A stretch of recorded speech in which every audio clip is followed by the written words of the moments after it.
Welcome to the World News. To give you today's top stories around the globe, I'm Randolf Jamias. Let's start the news with updates at the Cambodia summit. U.S. President Barack Obama on Tuesday defied Chinese protests and raised concerns at the summit about territorial disputes that have sent diplomatic and trade shockwaves across the region. Obama weighed into the debate over China's sweeping claims to the South China Sea, which have rattled less powerful Southeast Asian countries, as well as a separate rift between Beijing and Tokyo over islands in the East China Sea.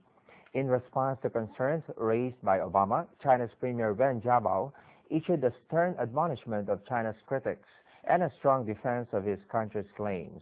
Obama's visit to Cambodia was the final leg of a three-nation trip to Southeast Asia, the first foreign tour since his re-election, aimed at deepening Washington's influence in the region and countering the rise of China. And still in Cambodia, the 7th East Asia has concluded in Phnom Penh, capital city of the country. It adopted the Phnom Penh Declaration. More of the details with CCTV. The declaration aims to boost the policy coordination and expand cooperation in finance, energy, education, disaster management, public health, and telecommunications between ASEAN member states and their dialogue partners. It pledges to narrow the development gap among the member states. It also expressed support for ASEAN's leading role in the East Asia Summit and related regional cooperative mechanism. The first East Asia Summit, or the 10+6, was held in Malaysia in 2005. Its member states included 10 ASEAN countries plus China, Japan, South Korea, India, New Zealand, and Australia. The United States and Russia joined the summit last year as dialogue partners, making it 10+8. Meanwhile, Ivory Coast on Tuesday hosts world players in the cocoa business for a conference on how to face up the challenges posed by soaring demand. The London-based International Cocoa Organization organized what it says is the first World Cocoa Conference to discuss a sustainable future for the industry in the face of growing demand. More than 1,000 delegates, including government representatives, industry executives, traders, and producers, will gather at the country's economic capital, Abidjan, for the 4-day gathering. The conference is of particular interest to Ivory Coast, the world's biggest producer of cocoa. Key issues to be addressed include sustainability, farmer wages, certification, and child labor. Ivory Coast has about 35% of the world cocoa market, and cocoa and coffee account for 40% of its export revenue and 20% of its gross national product. Health is something everybody should be concerned about, and all of us need some health attention wherever we go. Seeking health care beyond national boundaries has become a growing phenomenon, and Malaysia has become one of the fastest emerging destinations. The Malaysia Healthcare Travel held a conference in Beijing on Monday to launch the official promotional video. It also held exhibitions in Beijing to promote the services.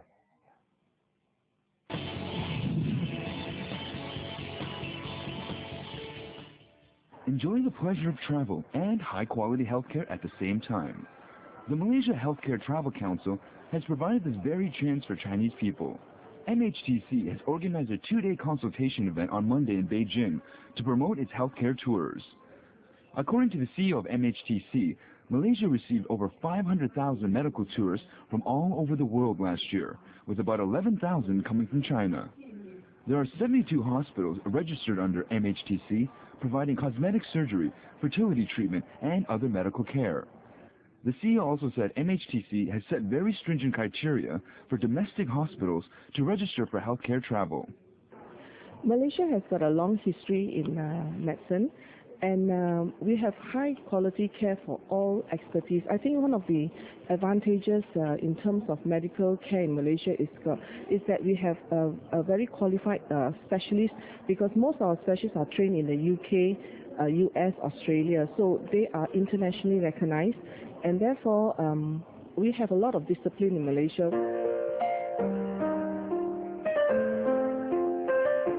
Dr. Mary Wong said Chinese patients will easily fit the multicultural society because Chinese is spoken widely in her country.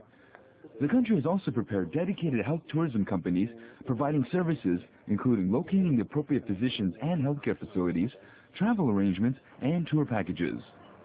Malaysian officials are confident that the healthcare travel will be more popular in China due to the price. From my point of view, medical tourism has the potential in the China market, especially with, comparing the pricing of the medical treatment in China and Malaysia. So the potential is very great in China. In addition, travelers seeking medical treatment in Malaysia can get their visas immediately with required documents. With a host of tourism attractions, patients' family members can also enjoy some vacation time too. James Kim, CCTV. And talking about health, let's have some news about healthy meat. In South Dakota of the United States, buffaloes are back on the Great Plains, signaling a boom in bison burgers and other healthy meat choices. Ranchers say the animal, a symbol of the American West, is also helping revive a unique ecosystem. Wild buffalo once roamed here by the millions before being wiped out during westward expansion. Today, they are found almost exclusively on ranches, but their numbers are growing. I definitely feel that the market for buffalo is booming right now. It's a strong market, and it's gone up strongly in the last few years, and it's holding pretty steady right now. 200,000 animals are being raised for consumption in the U.S.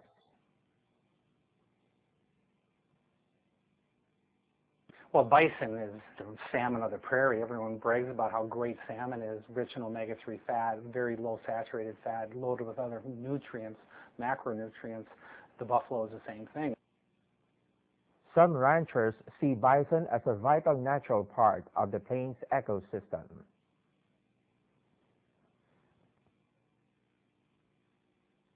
All they have in them is water, sunshine, grass. That's it. That's it. It's as simple as that. There are no hormones, there are no antibiotics, there's no confinement, and that we're trying to get as close to a natural setting as is possible in the 21st century. Bison sells for nearly twice the price of beef, but raising the animals is costly too. They can be aggressive and farms have to be adapted to house them. The bison boom could play a part in bringing parts of this unique ecosystem closer to its natural state. Let's move to France for some strange story. With some new age groups predicting the end of the world on December the 21st, one village in southwestern France has gained fame as being the only place set to survive the apocalypse. But with the mayor appealing for help, locals talking about strange lights on the mountain, and the military appearing in greater numbers, what's really going on in Bigorèche? So far, the hordes of visitors don't seem to be arriving in great numbers, yet plenty of locals will admit that strange lights and other mysterious phenomena are associated with the nearby mountain. Government representatives have now said they're blocking access to the mountain for public safety reasons. The villagers, meanwhile, are just waiting to get back to normal once the 22nd December comes round. That's if there is one.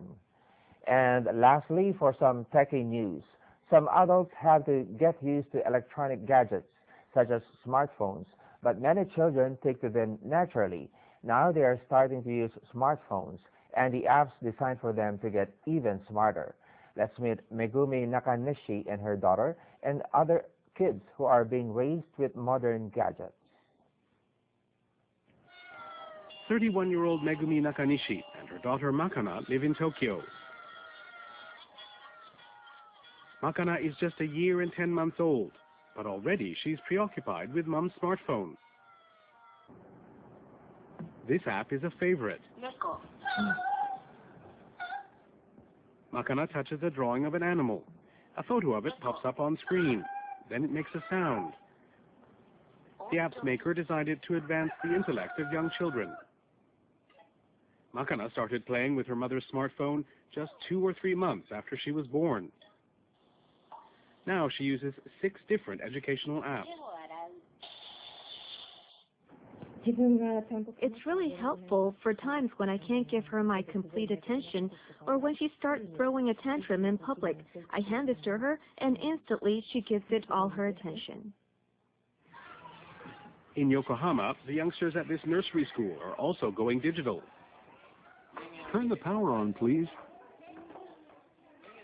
They use tablets for learning. The apps teach the children to write the Japanese alphabet, hiragana, by tracing their fingers along the characters. More than ever, teachers and parents are turning to these devices to help them raise children. A market research company asked about 650 moms if they let their children use smartphones and other electronic gadgets. 2 out of 3 mothers said they do. And more than 80% of them said the devices are useful.